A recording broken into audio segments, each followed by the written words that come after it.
Hello and welcome to Under the Sticks, a podcast brought to you by Pro 14 Rugby. My name is Andy McGeady. Another week goes by as we all toy with that important question, skinhead or mullet head. Joining me today I have Mr. Sean Holley. How are you? I'm good, thanks. Yeah, got a hair issue, but other than that, I'm all good.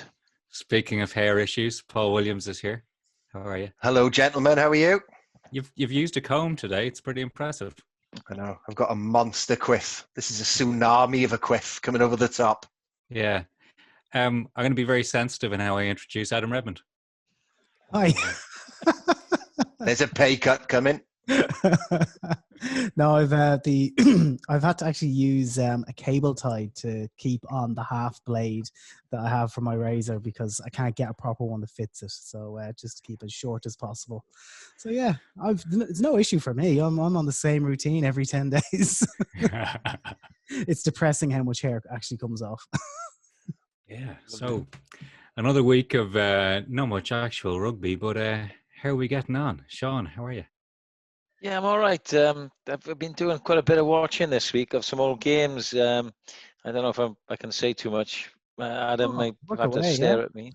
But we're looking at doing some analysis on some historical games in the Guinness Pro 14. So that's been great. We've had good discussions and some trials, and it's got me back looking at games and analysing. So I'm sharpening the tools, as it were, So taking me away from box sets, which is good.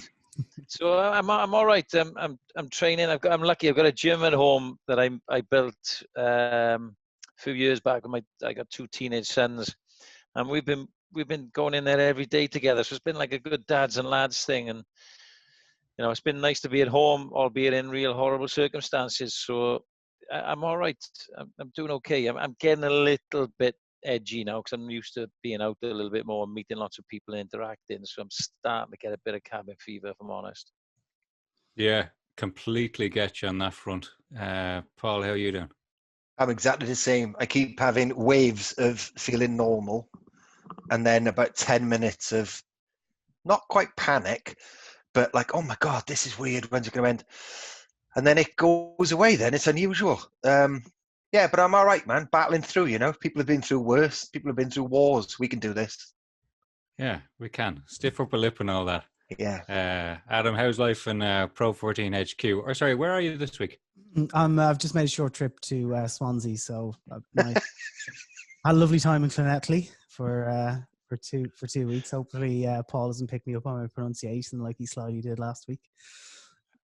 No, that was perfect. Llanelli, that's bang on. Yeah, I think I'm pretty good with some of the pronunciations. The ones that I know I'll make a total bollocks of, I just don't even try and don't go there.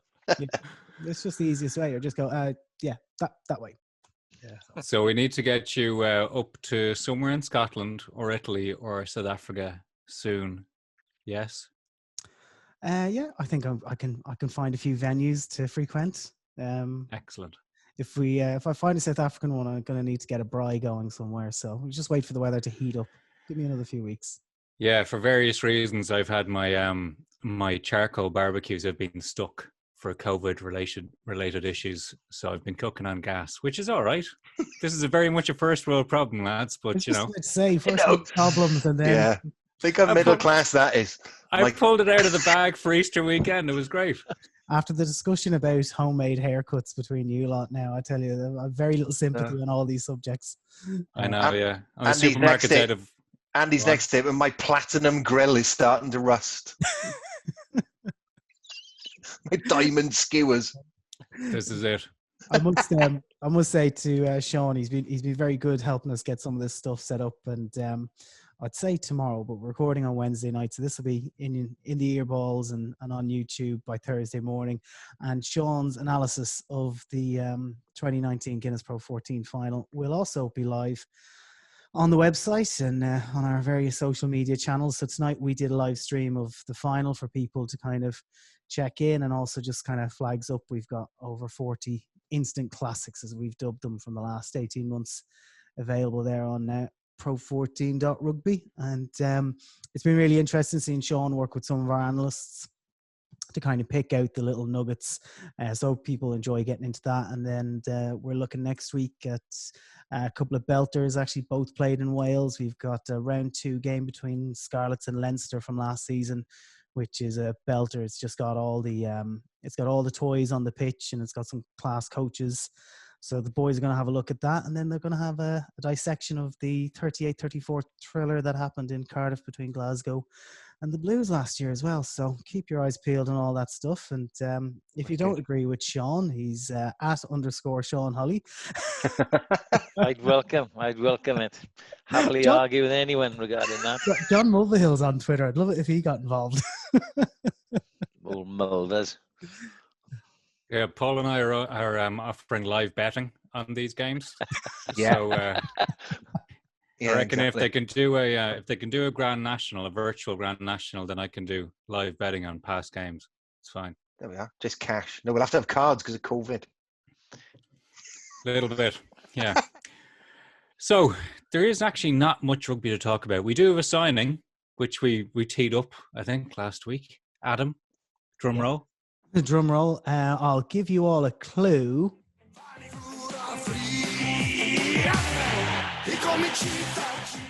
So yeah, Franz Dane, 2-time World Cup winner, will link up with 1-time World Cup winner to form a World Cup winning halfback partnership in Bloemfontein next season with Ruben Pienaar. So Franz Dane on his way to the Toyota Cheetahs, and according to Holley's Fury, the coach there, he's not going there to retire. He's very keen to be involved in the box squad for the British and Irish Lions tour. So when we get back to playing rugby, and when he links up and gets on the orange jersey, it'll be an interesting character to see. And it feels like he has been around for decades, because he came onto the scene as a 17-year-old, kicking that drop goal in school or a penalty in school from something ridiculous like 60 or 70 meters.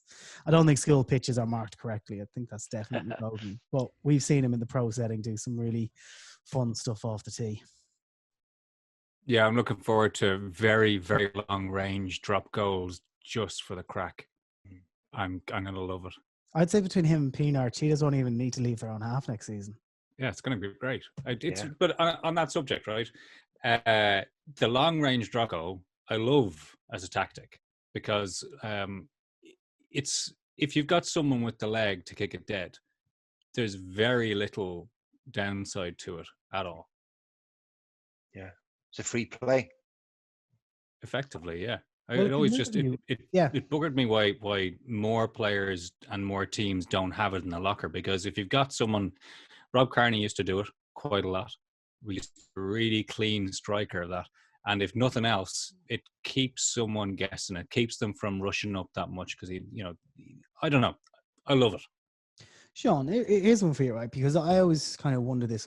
So pro rugby players, they have a lot of time on their hands to sharpen their skills and do extras outside of the team stuff. And to me, like, the goal kicking and that skill has made guys' careers. Like Lee Halfpenny is undroppable, because, even if he dips on form with the ball in hand, he's absolutely metronomic off the kicking tee.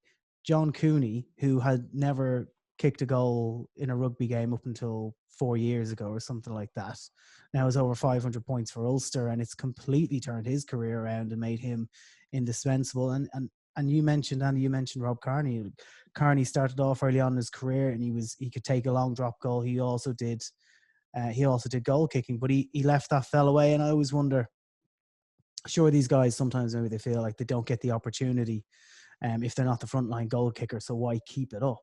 But I also feel maybe if Kearney was a kicker of Halfpenny's ilk, he may not have missed out on some of those tests in 2013 for the Lions and that kind of thing. So what do players and coaches talk about when it comes to guys who, they're not going to be your first choice, but they've got some talent? They definitely need to keep their skills sharp, I definitely agree with that. I'd encourage huge competition in the squad, in the training squad. So when they're out kicking their practice, then get them kicking together, have little competitions. That breeds real sharpness and a competitive element, because kicking at that level is pressure. So if you can replicate it in any fashion in training by having the other guys hard on their heels, then it's going to be really good for their practice. Also, don't forget that I refer back. I was watching the 2005. It was the 2005 Grand Slam game. Oh, definitely. Sorry, it was against Ireland. Sorry, guys. And you had Stephen Jones doing the short range chip ones, Gavin Henson kicking the long 40-meter ones, and so therefore it helps when you have a couple of kickers to have options in any one team. I remember we played Bath in the Anglo-Welsh Cup at the Rec, and 3 different players kicked drop goals that day. Sean Connor, Stefan Terblanche, and James Hook. 3 different players, 3 different drop goals. So it showed what we were doing in training. Yeah. Just wondering, we had a knock on the door for our Zoom meeting here. Did Ryan Jones ever take a drop goal? Can we ask? Oh, he'll tell you that he did. He'll tell you that he did. He was the worst kicking back row since Paul Williams. All right. Let's welcome Ryan Jones in. Let's see where he pops up. We get the little bing. Ryan, how you doing? He's got to click his audio, I think. Nice setup there with the grogs in the background. Yeah. There he is. There you go. He's connected. Coming in.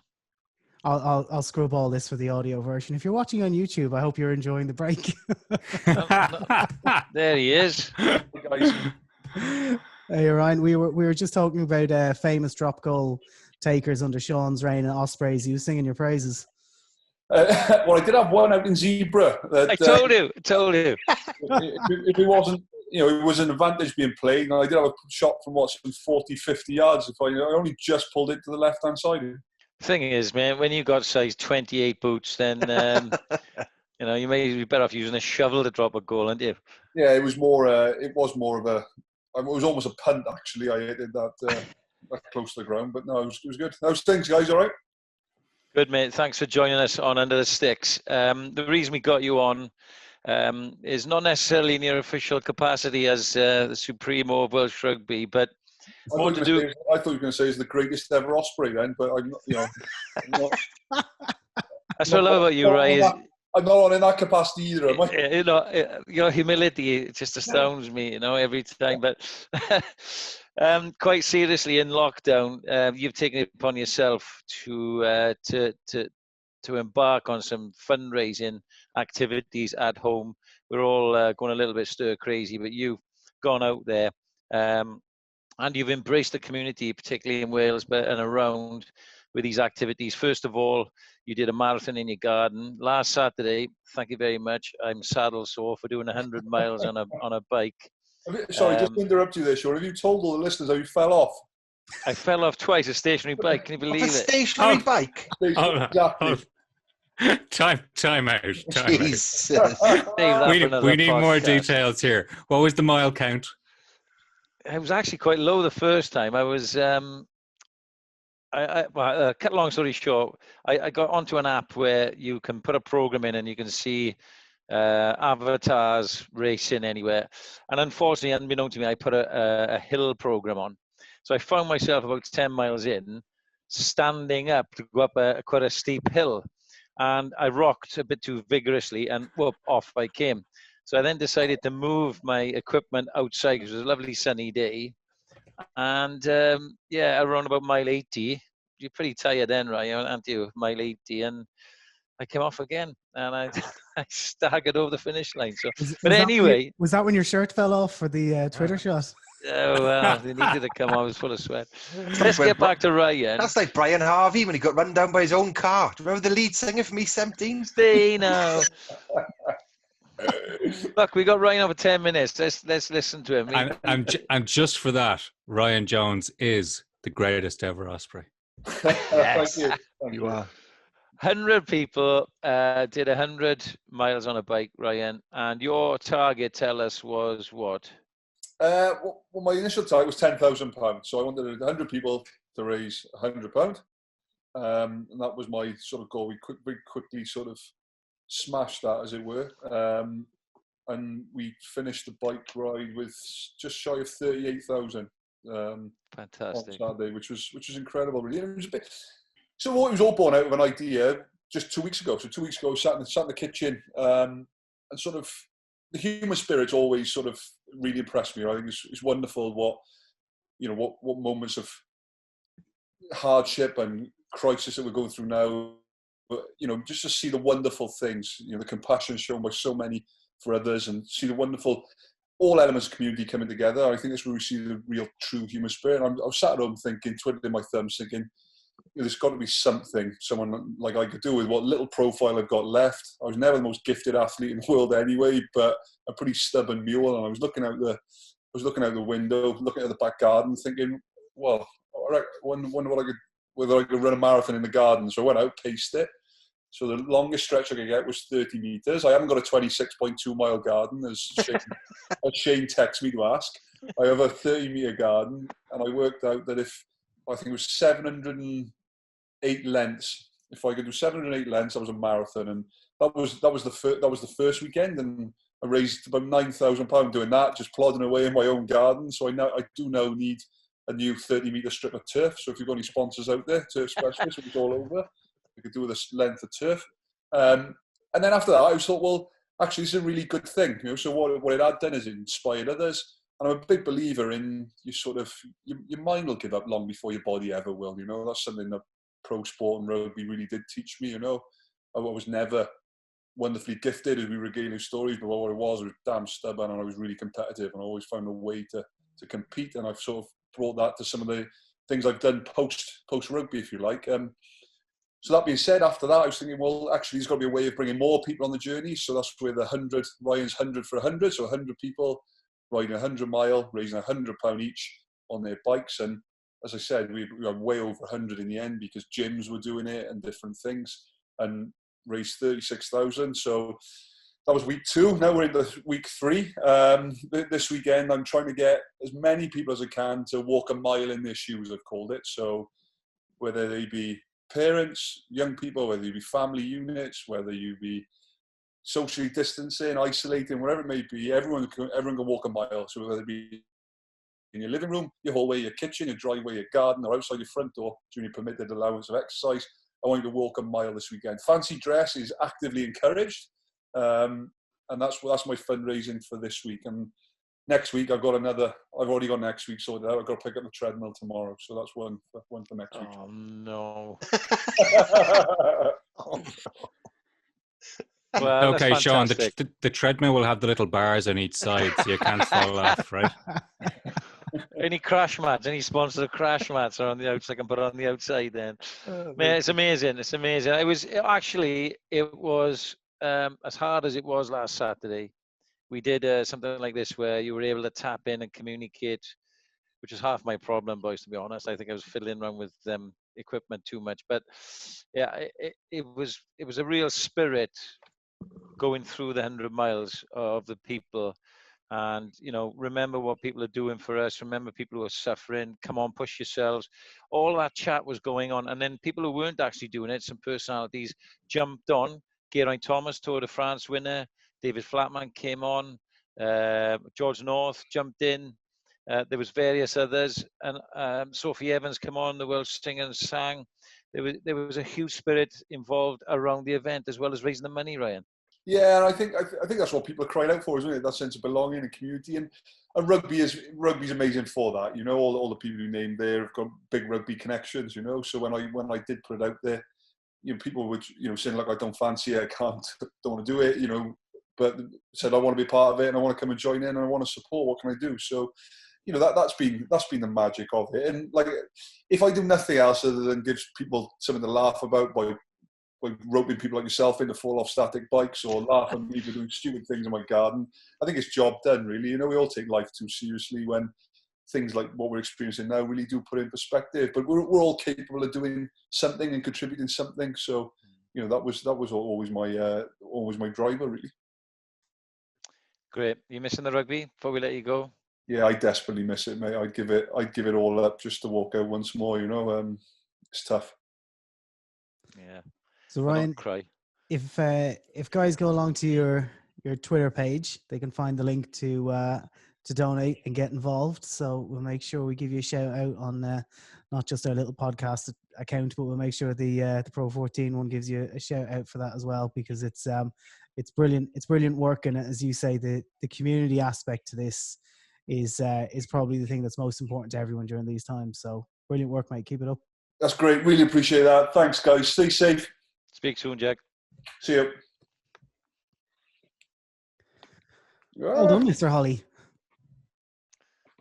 Yeah. I'm just still a bit depressed by someone with 75 caps for Wales and 3 for the Lions describing himself as never the most gifted athlete. No, I was thinking exactly the same thing.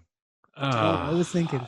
These guys, they I'm sure you know, they show a huge amount of humility, and like Ryan, particularly in the line out, he'd catch the ball one hand, difficult circumstance, he'd catch it one hand and deliver it, on a sixpence for Mike Phillips, moving on to it. He had explosive speed off the base when he first came into the Welsh side in about 2005, and like he admitted there, one thing he did have was huge resilience. And like I've spoken before about the sort of Rhys Ruddock type character, who Andrew Bishop for the Ospreys, they are the glue that brings people together. You look at the game and the average person would say, well, Ryan didn't play that well, but then when you look at the stat sheet and you watch it back, he's done so much in that game and he's put it all out there. So I've got a huge amount of respect for Ryan. I spoke on Under the Sticks before about having to admit to him and tell him in 2009 that he wasn't selected for the Lions tour as the Welsh captain. And then the second thing is why Ryan and I are pretty close is I took him to Bristol, and he knocked my door one morning and said that was it. His shoulder had gone and he had to pack it in. So 2 very emotional things, and coach, when he was captain, we've been through quite a lot together. So got a lot of time for him, and it's nice of him to come on and talk about those good things that he's doing. Yeah, because he's still young enough. I mean, when he retired, he would have been, I'd say, only just 34 or so. I mean, not old, but he'd been around for a long time. Yeah, shoulders were wrecked, in fairness to him, hanging on by a thread, but wouldn't give up until finally they were literally hanging off, So great career, though. Wales' most capped ever captain until Sam Morton overtook it, and 3 Grand Slams. He got a few things to polish in his trophy cabinet. I tell you what's really interesting about Ryan, because I see him wandering around Cardiff quite a lot, obviously in his job at the WRU. How many people do you stalk in your lunchtime? Quite a lot. As many as can't just unstop me, really, and turn around and slap me. Okay, the police have other things to do at the moment. The pandemic exactly, is very useful. But just how much weight he lost after he played was incredible. He dropped from, I remember chatting to me, I think what was he up near, Sean? Sort of 19 stone playing. Yeah. And then just cut all that almost within 6 months, it seemed to me, down to, so it's still a massive bloke. I mean, just got a huge frame. You can't get under 15 stone, I don't think, at that size. But became very lean really quickly. The rugby fraternity that have retired, they can't get it out of their system. They can't get the competitiveness, the training regime. Shane Williams is another. There's a lot of Irish guys, Scottish guys who take part in these triathlons, Ironman, ultra events. Ryan's talking about doing what's the one across the desert? The Marathon des Sables. Marathon des Sables, yeah. So Marathon des Sables. He's going to do one down in Pembrokeshire, 186 miles of the Pembrokeshire coastal path, which will take 3-4 days. So you just keep going until you drop. Then you get a couple of hours sleep. You get up and you go again. They just can't let it go. And Ryan's one of those. He's one of those guys who just can't sit still and can't let it go. So, but to raise that amount of money is great, isn't it, for the NHS? Yeah. And it's weird. That thing you're saying now that's in athlete, I don't think you become a professional athlete unless you've got that, do you, Sean? You can't. I remember watching a documentary about Michael Jordan the other day when he was admitted into the Hall of Fame. Probably the greatest basketball player of all time. And the first thing he said was to his old college teammate who had the starting position, the first thing he said was, "Look at me now. I told you I'd make it," or something like that. And I was like, oh my God, you're still harboring that resentment. And that's obviously what's driven him all the way to become the best. the best. So they've all got this little, almost like a little tiny bit of grit, haven't they, inside them that they can't shake. And they, like Ryan just said, no, he's never much of an athlete. And we're just sitting there just thinking, oh my God, you're a British Lion. What do you mean you're not much of an athlete? It's resilience, man. I think resilience is a toughness, resilience. You get to play Pro 14 rugby, say, right? Then you're talented. You're talented. That's a given. To make that level of rugby, you're skillful, you're fit, you've got ability, maybe genetic ability as well, size. But what gives like Andy said, what makes you a 75 cap, Wales' most capped ever captain, British Lion, 3 Grand Slam winner, who then runs triathlons and Ironman and ultra marathons. There are different qualities there, and you see it. People like Brian O'Driscoll for Ireland, there are words to describe these fellas, like resilience, toughness, that stands them out from the others, I think. And Ryan's one of those for me. Yeah, God, it's what could have been, apart from the lack of size, lack of talent, lack of resilience. That's all that stood between us, Paul. Well, you've the size. And I didn't like contact. So you can add that to the list. The one thought that did strike me through all of that is that quite clearly, out of the 5 of us when Ryan was on, the person who probably was, should have least involved in this conversation was McGeady, because he's not a true Osprey like the rest of us all are. Yeah. Come here. I organised a new Twitter pic for you today. I haven't seen it go up yet. I've seen it. Yeah. Dublin. Yeah. Got you a lovely bespoke Edinburgh kit. Yeah, number 10, Holley, Edinburgh Gunners. Yes, thank you very much. Yeah, I think Coggins will pick me. I think McGeady's the one who needs to switch it up. That Green Goblin look is it's is it? Yeah. Now, see, the way my mind works, I'm now determined to hang on to the Goblin. I'm basically 15. I should be pretty happy. I gave you the number 9 shirt. Holley's 10. That's a given this group. And I know, I know Williams's pedigree, which most people probably won't believe, is in the row, but I put him in as a flaky fullback. I thought he liked that, just a lot of standing around, doing the Percy Montgomery over his hair, that sort of thing. Pitching. I was a rare breed, a contact shy lock, which is limiting to say the least. Oh no! Hold on. So I played with a couple of those, and essentially you lean into the scrum. Bit of a lean. That's pretty much it. Yeah. You take your time getting out of the scrum. Hopefully, miss a few rucks. Exactly. And by the time, if you're playing a bad enough team, there'll have been a knock on. Lean into the next scrum. Correct. It's actually a brilliant position for a contact shy big lad. And the key thing, but you have to up other areas of your game. So in the changing room, when you're screaming the count to 10 before the game, you've got to dial that up a lot. Yeah. And then they'll accept other failures then when you run out. So that's good. It's almost as if someone who is a contact shy second row would be good at branding. Correct. Yes. Correct. Yeah, exactly. And lying. How did it work when you whipped out the GHD in the dressing room after the game? They didn't have mobile GHDs back then. Cordless. So just had to use some just little rollers and some hairspray. Did you? Yeah, exactly. It was curtains back then. It's all right. Bit of shockwaves gel and off you go. Oh, shockwaves down the mumbles. Straight after the next TJ set. Yeah, quick blast of Aramis and off. What was Gavin Henson's product of choice to keep that fantastic hairstyle going? Yeah, I don't know. Keep himself those sort of things to himself, Gav. So 1%, they make the difference, really. So if you start giving away those secrets, I suppose. Well, one thing that he did admit, I think, he's very, very careful about his skin.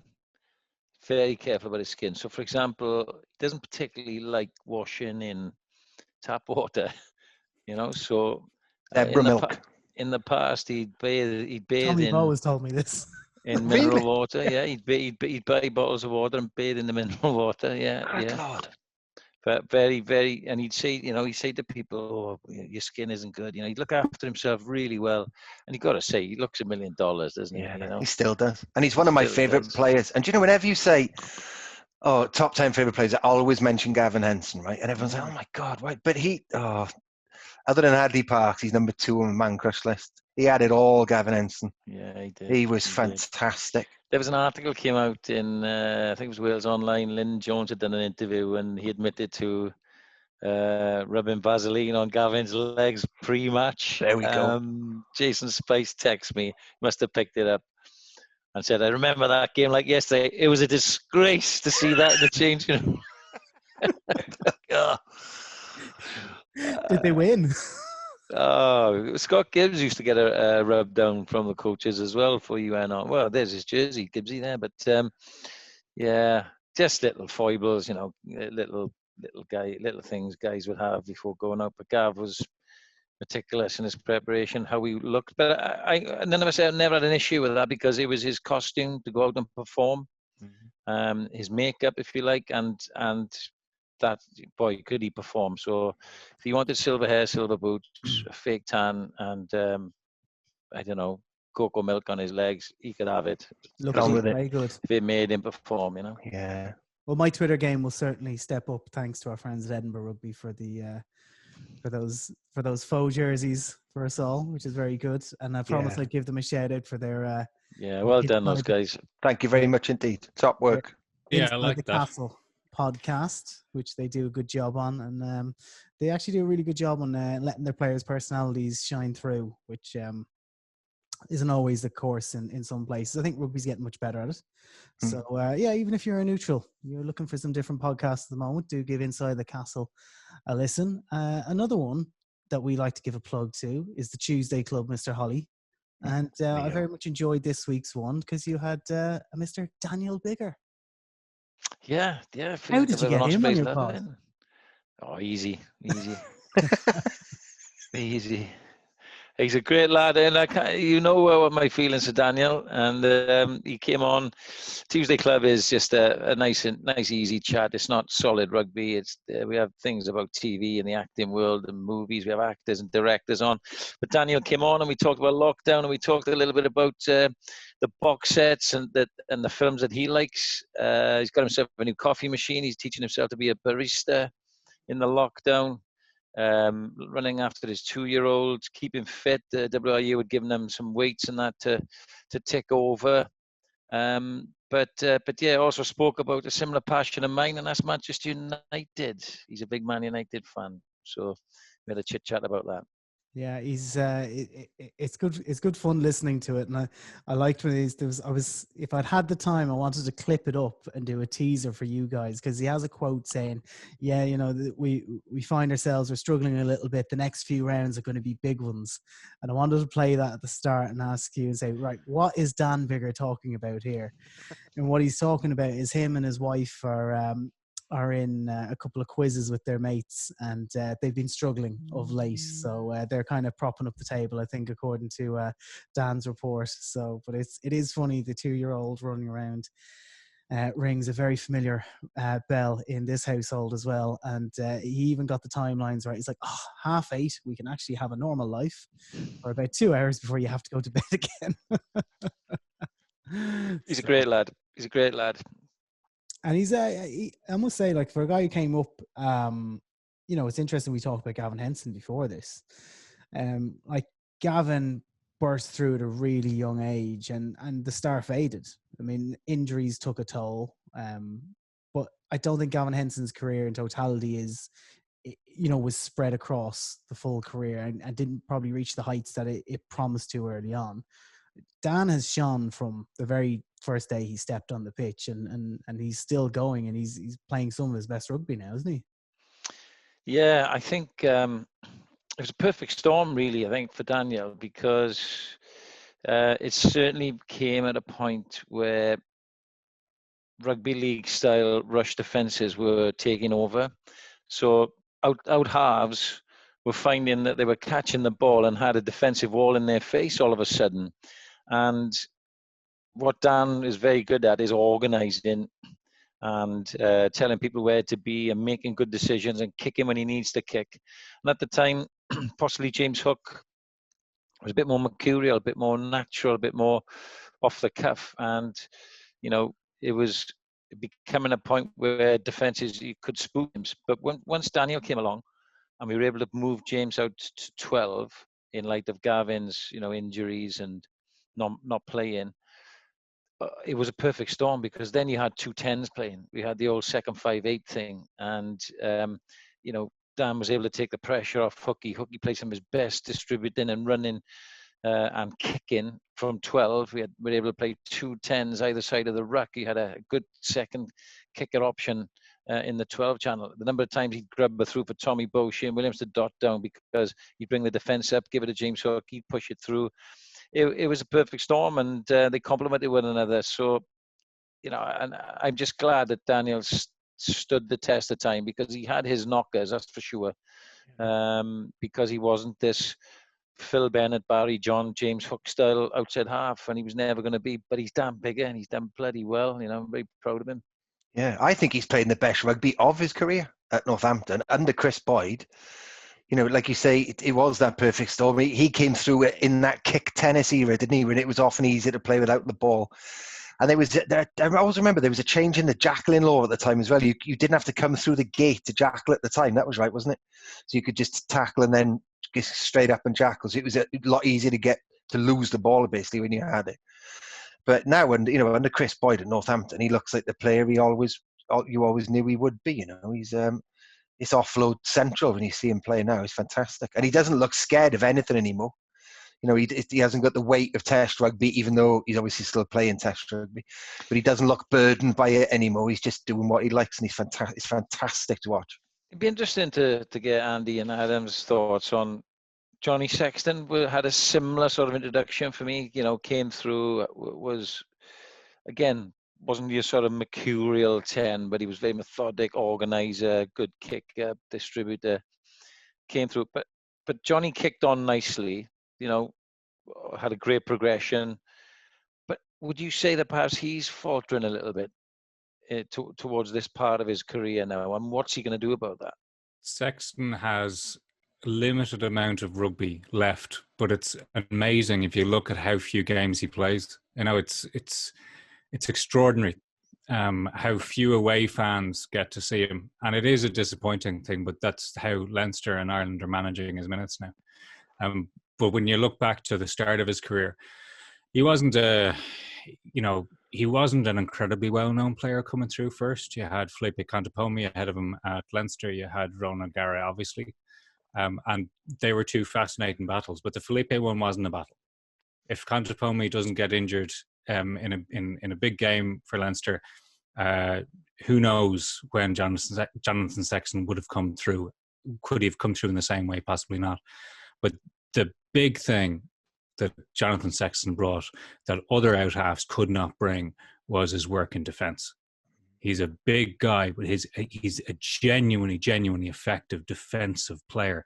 Johnny Wilkinson was an excellent defensive fly half, but not in the same way as Sexton, because Sexton could do everything in terms of the choke tackle. He can hit him hard, the whole shooting match. He's just extraordinary to watch on that side of the ball. And I don't think that the casual fan watching Ireland or Leinster play would actually be able to really appreciate what value he brings to a team with his work on the non-traditional fly half skills. Yeah, one of the things I think, and Andy, you touched on it, but I think it's a slight misnomer that he's prevented from playing a lot of games. I think in the last 2.5 years in particular, I think he's just picked up injuries every third game nearly. And I mean, the big difference is when he picks up an injury in the Six Nations, they see what they can do to keep him on the pitch. And he picks up an injury for Leinster, well, that's when it seems to be they get the bubble wrap out and they don't take any chances. And I think to your final point, that's because of the immense value that he has. Leinster have some upcoming 10s here, right? They've got Ross Byrne, who would probably start for at least half of the other teams. He's class. I love him. He has a younger brother coming through, Ross. Yeah. Sorry, what's the younger brother's name? Harry. And Harry has already picked up a couple of man matches in his short period of time. Kieran Frawley. They've got Kieran Frawley, who I was watching a few clips from the Leinster Benetton game last season, and Frawley's on. And like, he's such an impressive runner. He's powerful.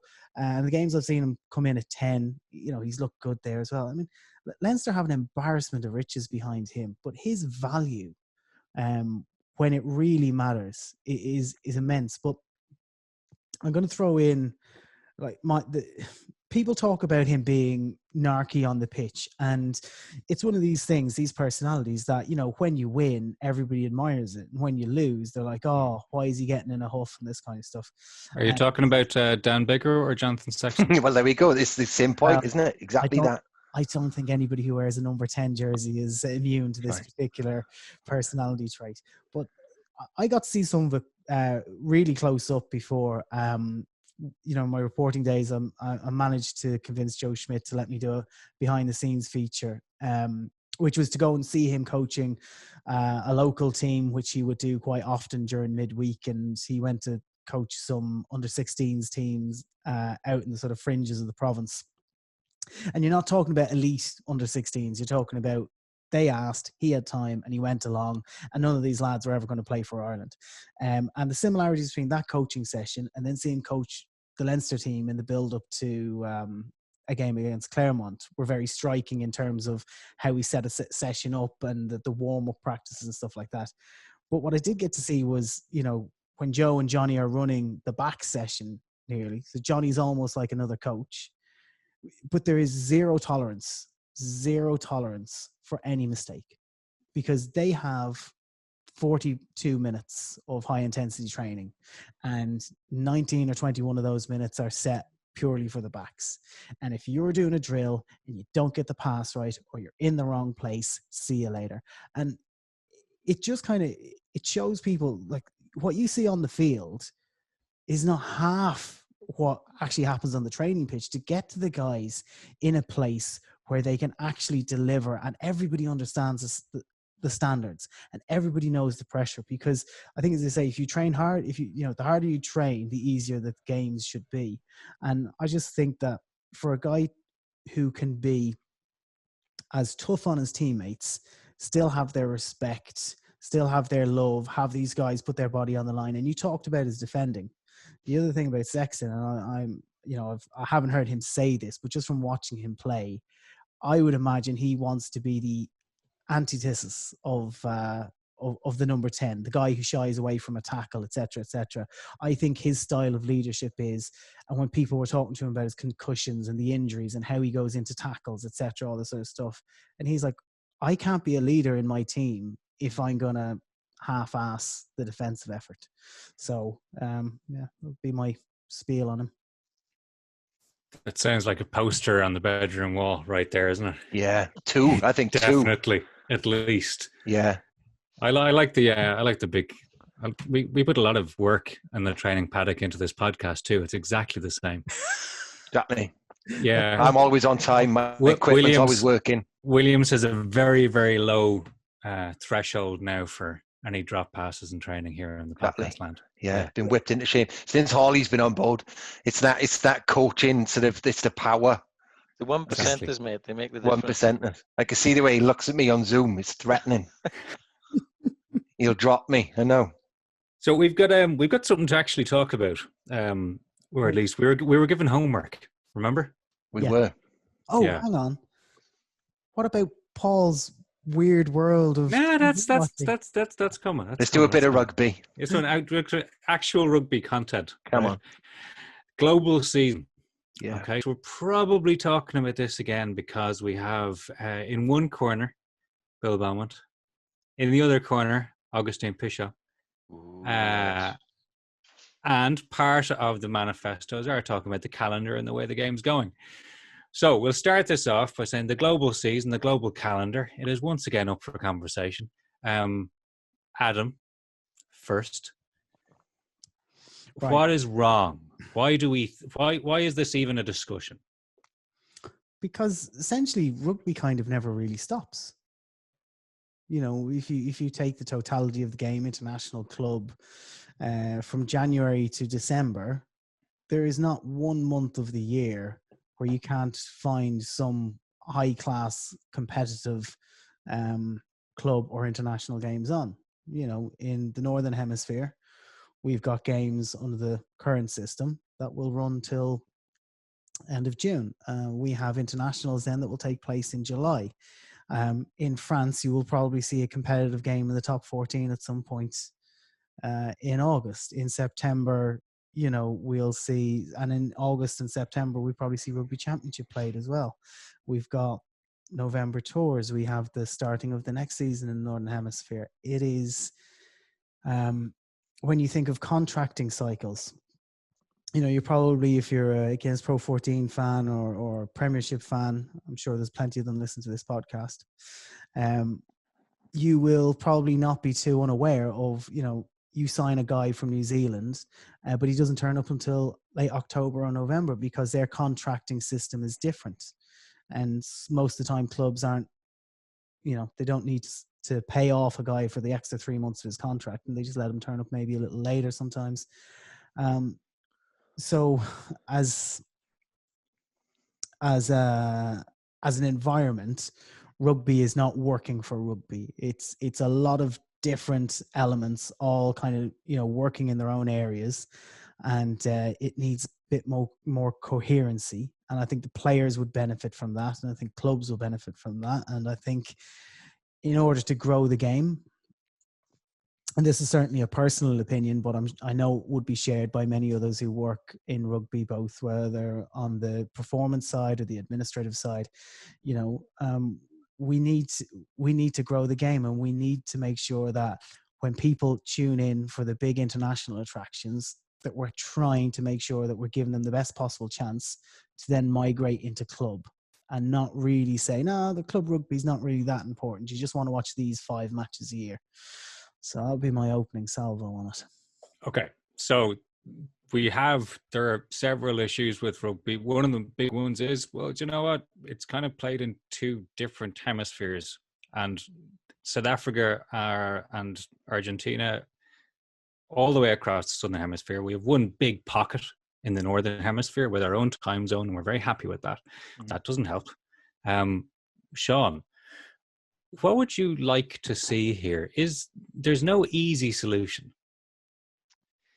There isn't. I've racked my brains given the homework. And again, like you say, and you go for your sort of utopian view on it, and it might suit us in European rugby / Six Nations, but then it might be a complete kibosh for our Southern Hemisphere partners. And there lieth the problem. I think if we just put ourselves in isolation, I've always wanted. I thought that's what we've been doing for a while. Yeah. 8 weeks in. Yeah. I'm a massive cricket fan. I play cricket, right? I'm president of my local club. However, I do, after years of trudging around in mud and wet training clothing, I would like us to play in better weather. I think it would endear the crowds a bit more. I think it would be a little bit more attractive. I think it would encourage kids to get out of an evening or a Sunday, maybe, even if it did clash with summer sports. So however that fits in. And I sort of quite like the idea, having coached in a very difficult Northern Hemisphere system, I sort of quite like the idea of finishing a tournament and starting another one. So now how that would work, let's say for argument's sake, we were able to play the Guinness Pro 14, fulfill it at a certain point in the season, then play a European Cup competition in whatever format. So we're ramping it up a little bit because we were adding different countries. And then we're able to play a Six Nations, maybe towards the crescendo of the season where the weather is better and we've had a good look at all the players and what the form is. They've suitably been rested, or had times and gaps. And then a Lions tour, that would be my utopian view on it. Where that falls into the Southern Hemisphere, I don't know. But I'm speaking as a fan, as an ex-coach, somebody who has player well-being, in mind. it's so difficult to manage our season at the moment. If you're a regional coach, trust me, boys, you know, you have to have massive squads, which impinges on your budget and the ability to generate crowds because you don't have star names when they're away. You have the issues of reintegrating them back in. When they come back in, you have injury issues. Then they go on a bloody tour, so you're missing half the squad for your pre-season build-up. They don't start the start of your next season. You're off to a bad start. They come back for Europe. You lose the first one. You're out of that. You know, it's an absolute. It's a pick and mix. You know, which is why the guys with the most money or the most depth because of, you know, because of their school system or where they are situated in the world, or various investment arrangements. Exactly. Yeah. Your own cafe. They prevail. Bottom line. Yeah. You know. So I don't know what I answered there, but I answered something. Yeah. Well, I agree with it. I mean, for me, the big thing is it's largely what Sean is talking about there, but there's not a sport in the world where the national element of it cannibalizes the club element like rugby. It's unbelievable. And you can understand why supporters get irritated. It's very difficult to know who you're going to have available. And, you know, in some ways it makes you not want to pick test players because you're rarely going to have them. It's something you always see when the Dragons are going to sign a new player. It's always, well, what's the point in signing a big test player because they'll never be there. So that's a big issue. But I would love to see and the other thing is, right, you're not going to throw this new jigsaw up in the air and expect it all to be done in one go. That's not going to happen. So the global season isn't going to happen in like 12 months for starting it. It'll have to be nudged around in little pieces. And I think the first big thing to do is we need to follow the Southern Hemisphere model, I think.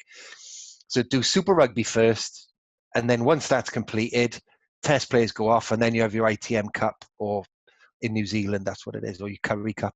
So when it's in neat sections, it works better because then you know where you are and you know who the best players and you know what your squads are, and then you have to deal with it. Whether or not the quality of the competition is worse then because the test players are totally gone from it. You know, you can't have everything. So they are the first changes we need to make, I think. And the obvious one is moving the Six Nations out of its current window. Because as good as it is, and as addictive as it is, it would be even better if you move it to the end of May or the start of May or whatever it would be. It's good now, right? This isn't about, oh my God, it's going to get, it'll be better, right? It's just like the iPhone 9 was great. This is 10, okay? That's how you've got to think. But that's how you've got to think of it. It's going to be better. It's the upgrade, right? Hold on. I lived through Windows Vista, right? And let me tell you, my friends, that was not an upgrade. But you are, you know, an IETNERD. I'm not going to, you know, that's right, aren't you? But you take my point, right? So that has to happen first, and then make those moves, and then we'll worry about the rest after that. No, you're bang on. So this is where we've all been working to. The big problem in our part of the world is it's the golden goose. It is the Six Nations. That's the problem. The risk in moving that, the risk in changing that and its place in the rugby calendar is huge. But that is what will need to happen if we want to make these things line up properly, because otherwise it can't happen. But if you're looking at this, what is the ultimate end point here? Because I don't see a point where it can ever be perfect, given that the two hemispheres and the time zone challenge. There has to be compromise on all sides here for this to work, and there has to be one overall North Star that we follow. And you know what? I'm not sure we know what that is. But I think the South Africans hold the key, weirdly, because they are the linchpin that could split it all. So they are the ones who could gain from our being on the same time zone. And they'll be the ones who benefit commercially from TV revenue and from advertising. And whatever they decide to do, everyone else will have to follow, because New Zealand think they're the most powerful because they're the best. And I'm not denigrating Kiwi rugby. I'm sycophantic about Kiwi rugby, right? Anyone who follows me on Twitter will know that. But it's what South Africa do will dictate everything else, because it'll then sway the balance north or south. We also have a little problem with the French. The French will do their own thing. Well, they will, but then when a stack load of money and another massive union comes in, the second biggest union. That money talks, and it changes a lot of opinions, even French ones. I think as well, though, the other thing we've got to understand that if there's scope to move the Six Nations, and let's just consider, right, rugby has in what we have right now, what we've just put on pause, which I think there's very little chance of us returning to that particular schedule, for the long term. It may return for a year. I don't know. But all of rugby moved and the Six Nations stayed put. Mm. And I think in my eyes, the Six Nations is brilliant in rounds 4 and 5. Okay. Rounds 1 to 3, they do produce their moments. Absolutely. Rounds 4 and 5, when the teams are together a little longer and the weather and the conditions are better. I mean, that Scotland-England game, you can't tell me the players, the coaches, the fans, any person who has a vested interest does not want to see that game played in those conditions. And I'm not saying that by playing these games at the end of April or the start of May, you'll avoid wet weather in the UK and Ireland. It will happen at some point, okay? But you can avoid wet, freezing weather. You can avoid storms. And I think, to me, I think I remember reading something before about there was a viewpoint that by moving into April, you would clash with other sporting events like the Champions League, which is played in midweek, and you'd clash with the Masters weekend potentially. I mean, I cannot, like, the Masters doesn't come on TV till 7:00. Imagine watching Super Saturday and then be like, whoa, I need something to just chill me out a little bit. Oh, hello. Masters at 7:00. But the other thing that's ludicrous about that argument, you often hear, but it'll clash with cricket and it'll clash with summer sports. At the moment, it's clashing with the biggest game in the world, which is football. Yeah. So you're immediately moving out of that territory. So that doesn't make much sense to me, that argument. So there's a couple of things around the international calendar. I would love to see the Six Nations played, April, May time. And I don't know if it's either before or after, but why do we play our 2 test windows, November and July, right? We go down and play in their winter and they come up and play in our winter. Yeah. Now, trust me, I love, like, November Saturdays. You go into a big game, the atmosphere creates, the darkness, the floodlights, all that sort of stuff. I'm sure I'd really enjoy it in the sunshine as well. Imagine being able to say that you can put your best product of the year, the best of the North versus the best of the South, and you can actually play it in the summertime all year long. There's one major problem with that, right? Come on, why? Because one of the big value arguments for the rest of your rugby going life will be, sorry, I couldn't get home. It was too wet. We were stuck in the pub. Right? That's true. We can make up a new lie, though. We had heat stroke. Couldn't get back in the car. Car was too hot. Went to hospital. We'll be fine. Yeah. I'll work on that. Dehydration. Absolutely. And the other problem I've got with it is the current season structure hands a massive advantage to the Southern Hemisphere in the autumn internationals. And the World Cup. And the World Cup. So they come off Super Rugby. Those squads are all together. Then they go into the Rugby Championship. They're all together. Couple of weeks off. Nip up here and kick our asses. Because we haven't been together since July. And you just look at Wales. I know, obviously, because I live here, that those opening results in the autumn internationals are always awful. They start really badly because you often end up playing New Zealand or Australia or South Africa, completely cold, lose by 25 points, and then they sort of improve towards the end of that window. You're going into that first game with barely a week in camp under their belt. A week. Think of that. Well, because there's a Heineken European Cup game, isn't it? Yeah. There's a European Cup game. Then all the boys leave you, and then they have a week to play South Africa or Australia. Usually, they don't play New Zealand first, Wales. Then they end up putting a second stringish out against a Fiji, a Tonga, whatever. So therefore, the other boys are in the gym getting pumped because the international team conditioners probably feel that they aren't getting what they need in the region. And then it's on then then you're on against Australia, South Africa, or New Zealand, and then one of the others to finish. And we barely scraped, didn't we, over that fourth one. And we have to go to 4, 1 for the money, and 2, so we got a chance of beating somebody in the fourth game. Yeah. But you're right, it's not fair. And I've been in a position where you're the coach, where the week after, guess what? You're going back to Europe. Because for 4 or 5 weeks, we've been plugging away in the Guinness Pro 14 or bye weeks, and they've been having order internationals. They come back then into another European game where your regional teams don't barely get a week's prep. It is my major bugbear. I genuinely think whoever even sorts this out 60% of the way will have done the biggest service to rugby since Webb Ellis. I mean, it'll be monumental. You know, if you can just nudge this 65% nearer a better solution, they'll have done a fantastic job. And the Six Nations, the man? I think he is. I spoke to him this week, weirdly, on Twitter, on DM.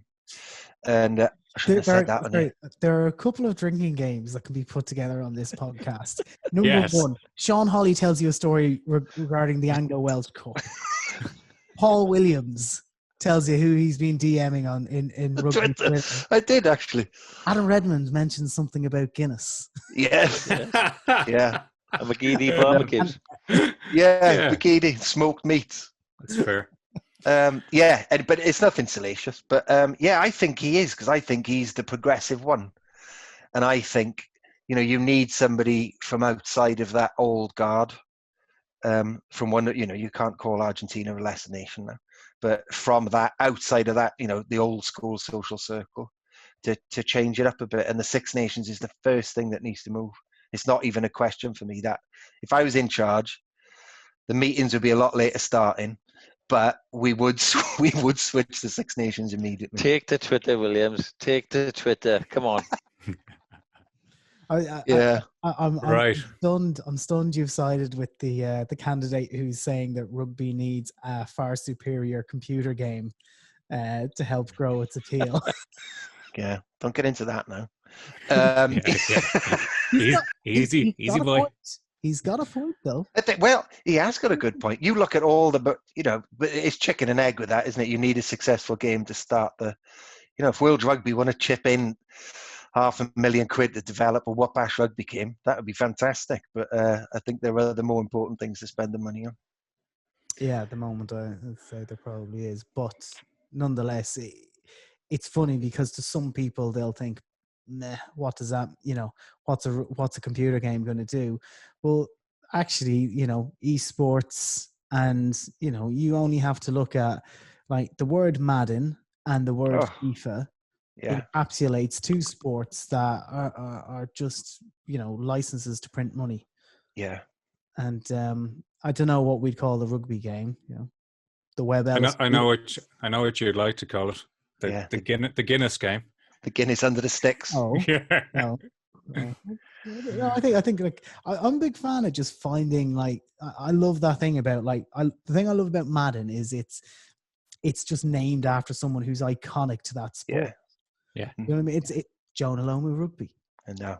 Which is still the most playable of them all. You know, it's still the most playable. And that's nearly 25 years old. Yeah.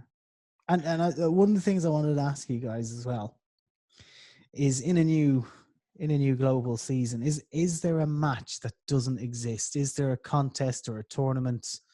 Is there anything that you think we could add if we're taking away some stuff and trying to make it better? Is there a game that you'd love to see? I think we'd all love to see the European champions versus Super Rugby, wouldn't we? Or was that just me? It might just be me. Yeah. But I'd love to see that, you know, Crusaders versus Leinster. My God. And play that, like we said, like, you know, play that in Dubai. $5,000 a ticket. Get it on. Yeah. And do you know what? I'd love to see that played too. See, that's the thing. If you could line up the competitions. There we go. Let's that could work then. And not the week after, but give them 2 weeks after Yeah. the separate finals. They meet in a, you know, I mean, that's how you start your World Club Cup, not trying to maybe bring, you know, 8 teams together. I think that's, you got to walk before you can run with that one. But it would be great to see some. I'd quite like to see that. Like Leinster Crusaders would interest me. I'm not entirely convinced by a World Club tournament. I think that's why we got international rugby. You know, I think there has to be something that separates. But certainly, a bit like the Rugby League World Club Challenge, I think that would tweak interest if, as you say, Adam, then they were aligned and we weren't sort of mismatch of preparation like we are for the autumn internationals. I'd probably like to see. And I could only because I love them. I'd love to see a big, badass, either Barbarians game, or do you ever remember that game where a combination of England and Wales played Scotland and Ireland? Wow. Do you remember that in the No. 80s? Was that Union? It was a centenary game. It was England and Wales, and they played in quarters, red and white quarters, against Scotland and Ireland, green and blue quarters. But you're looking at me in amazement, McGeady. No, this is now, it's, okay, I have these moments where suddenly the memory awakens in the brain and sort of pokes his head up and goes, yeah, I'm here. This is it. I'd completely forgotten about this. Yeah, I didn't even know about that. That would be amazing to see when it as almost a lion's trial, perhaps, or something. I don't know, you know. It would be awesome to see that again. I love that game. And the other thing that, you know, all of these big, well, football doesn't, to be fair, but all the big American sports have is the All-Star Weekend, which, you know, if rugby could have the All-Star Weekend voted, but imagine picking the Northern versus Southern Hemisphere team to play each other. You know, that the player engagement in that on Twitter and social, I know it's a nightmare, and the insurance and whatever it would be, but, you know, that's when you know you've got a well-organized pro sport when you can pull that off. Well, I'll tell you the other thing I'd love to see, because they've brought it back in the last couple of years in the NFL one, where like the Wednesday and Thursday before the game, they compete against each other in skills challenges. All right. And that's where your back rowers who fancy themselves as goal kickers can come into the mix. And, you know, there we go. Look, who wouldn't want to see an old-fashioned arm wrestle between, you know, a tight head and a scrum half who fancies himself a little bit? So any competition with the ball, we just call it the Quade Cooper wins competition. Oh, right. Wow. Jesus. He's unbelievable. Are they real, those, do you think? Or is he... Yes. That one over the back, I tried it in my back garden. I yelped. Yeah. I made a noise. It came out of my... And I've never made the noise before. I sort of went up the back and sort of went... They're so good. I'll tell you how good they are. It's anything that is so skillful. You have to watch it back multiple times just to make sure you understand what actually happened. No. The leverage of it. How do you... I don't understand how he levers his arm up to release it over the top enough. It's quadruple jointed, that man. It's unreal. Unreal. Anyway, speaking of weird things, don't get in the way of my otherwise smooth segue, Redmond. Speaking of weird things, we have a new segment. What's weird this week with Paul Williams? What's weird? It's been a couple of things this week. We should all chip into this. The first one this morning, because I was watching Dion Dublin on Homes Under the Hammer, and it just makes you realise how odd it is that he used to be like a really famous footballer, and now he's knocking around a 2-bedroom bungalow in Bolton, and how that connection happened. And then I was sitting there drinking tea thinking, has this happened before? And then, of course, I remember Jimmy Greaves in the 1980s used to do TV critic work on TV-AM in the morning in the UK. And I didn't know he was a footballer at the time because I was only 7. So I turned it on, and Jimmy Greaves would be there just sort of saying, yeah, this week on EastEnders. And then I realised he was one of the best footballers in the world when I got to like 12. So that was odd. And then the other one, which I was reminded of today, came up on my Facebook thing, which I think a lot when I get bored. And it was that 6 years ago, I'd noticed that I'd never seen a turkey egg in a shop. Have you ever seen a turkey egg? No. See? Right, there we go. Yeah. Right, and then I had to look. I was like, why don't you see turkey eggs? Because you see duck eggs, you see chicken eggs, you see quail's eggs. Where are all the turkey's eggs going? And then I looked into it, and it's if you want, should I tell people why? You might as well know. So there's a longer period for them to obviously grow into little turkeys, and they need all of the turkeys for Christmas. So that's why you can't buy turkey eggs, because they're commercially more viable to grow to a full adult bird. There we are. I love this new segment. This is great. This segment. It's a winner. There we go. So that's the debut.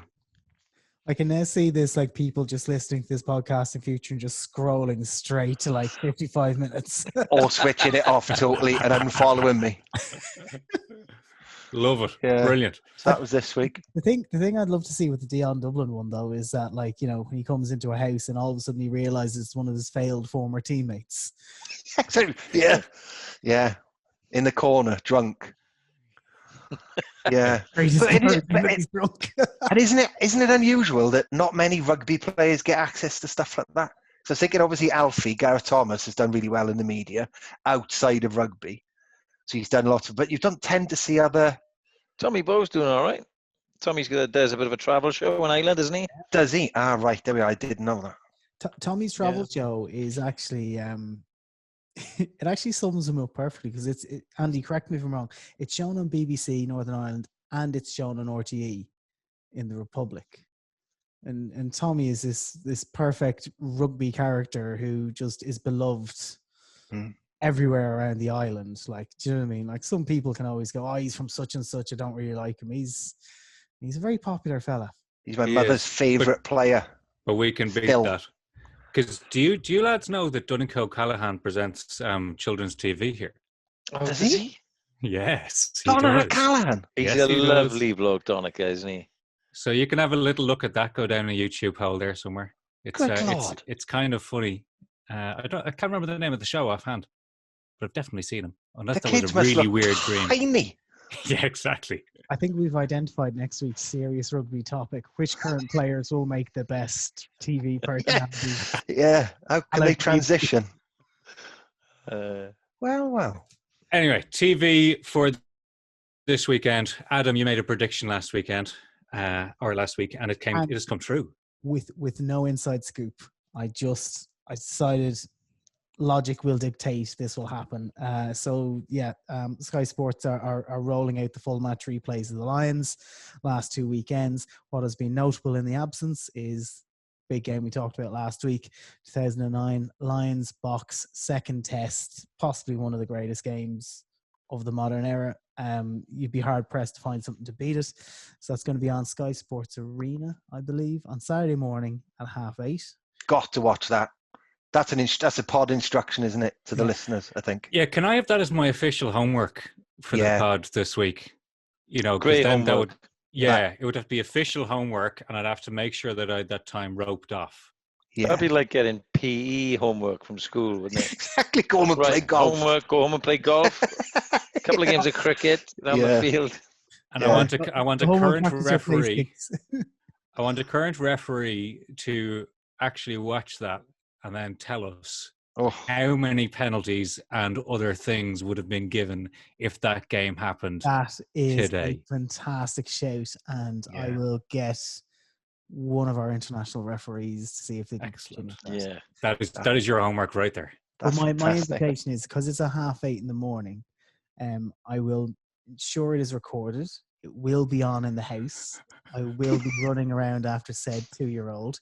He'll be enthralled by it for all of 90 seconds, and then he'll ask us to put Peppa on. Yeah. It's unbelievable how they gravitate to some of the. Anyway, I'm digressing, but I'll be up for a non-podcast Zoom call to just stick it on at 10 o'clock on Saturday night, Mr. Williams, and we'll crack open a few cans and. Wicked. I'd love that. I'm up for that. You're no, it's just me and Paul. Just. Oh right, okay. It's a private chat. Very much. Myself and Sean will just feck off. So grand. Yeah. We'll record the Zoom one, but it'll not be. Yeah. No, I'm really looking forward to that, actually, because now we've been talking about it. That feels like a live game that I've got to watch. So it's something to have in the diary. So that's quite nice. And if we hype this up enough, everyone else will believe that it's a live game, and we have to watch it. There we go. Okay. Then we can open a book on what the score is going to be. Yeah, exactly. Yeah. This time next year, Rodders will be millionaires. Yeah. That's it. Right, folks, that's a wrap. Thank you to our special guest, Ryan Jones. Thank you, Sean Holley. Thank you, Paul Williams. Thank you, Adam Redmond. That was Under the Sticks. My name is Andy McGeady. Thanks for listening. We'll talk to you again soon.